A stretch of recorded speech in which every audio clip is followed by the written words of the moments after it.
Hey guys, iiZoDiAc here, and in this video I'm going to talk to you about the best AD carries that you can pick right now to carry your games and games on Milo.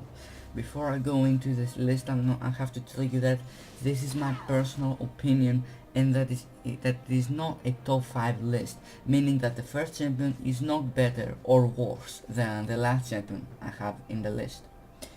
So the first champion is going to be Vayne.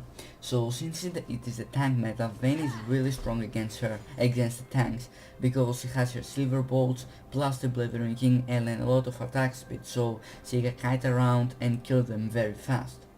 Also, she's one of the few AD carries that can actually 1 versus 1 opponents. The only one who can kill Vayne are assassins,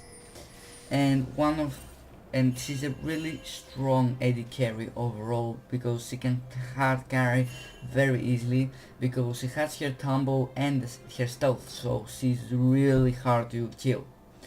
The cons of Vayne is that she has a really weak laning phase, so in the lane phase you're going to have a problem, especially if you are versus a high range AD carry like Caitlyn.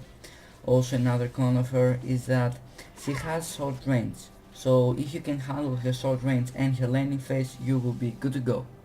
The next champion on my list is going to be Ashe. Ashe got some minor nerfs, attacking her 1 to 5 levels, but they're not big, so I still believe that Ashe is one of the best AD carries right now. Also, she has huge damage potential with her passive, and also she has a very good utility. The only con of Ashe I can think right now is that she doesn't have a gap closer or any escape, so her laning phase is not bad, but it's not great as well. Next is Jinx. Jinx has high poke with her Q despite the minor nerf, which causes her rocket launcher to scale through her levels. She has a lot of utility, so she doesn't really need the support to protect her in team fights, and that's why she's the best AD carry in the late game. Also, with her passive, she has great cleanup, and she has the best actually global ult in the game.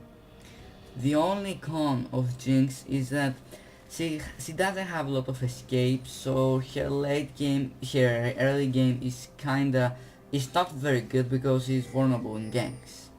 Next is going to be Draven.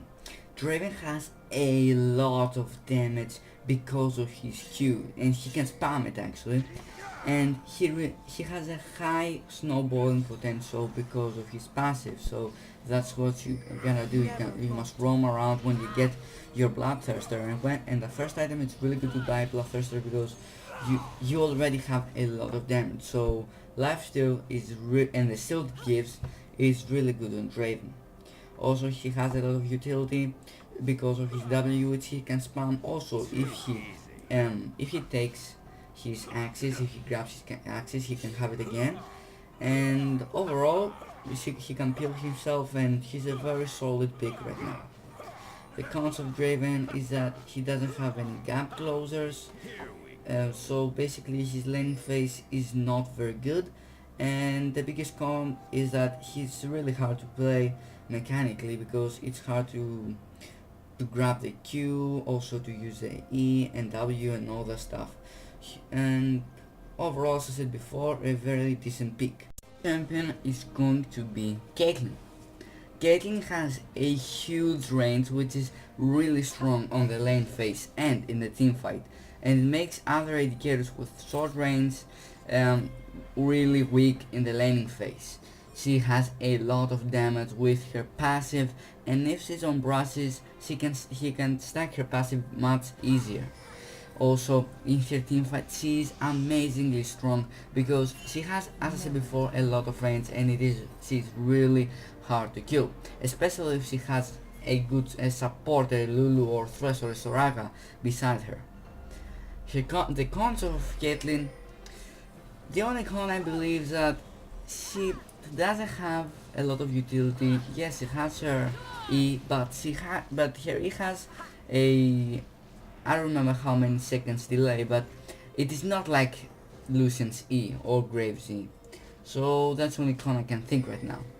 There are a lot of other good AD carries in the meta right now, like Corki is still really good, Graves is very good, but he's not as strong as he was before because he has a lot of burst, so he cannot kill tanks very easily. And also Kalista. The reason I did not include Kalista in this list is because she's hard to play, and so I believe that gold and even platinum players cannot play her very well. So I don't think that if you are below diamond, you shouldn't pick her. And that was my video, guys. Thank you for watching. Again, guys, thank you for watching my video.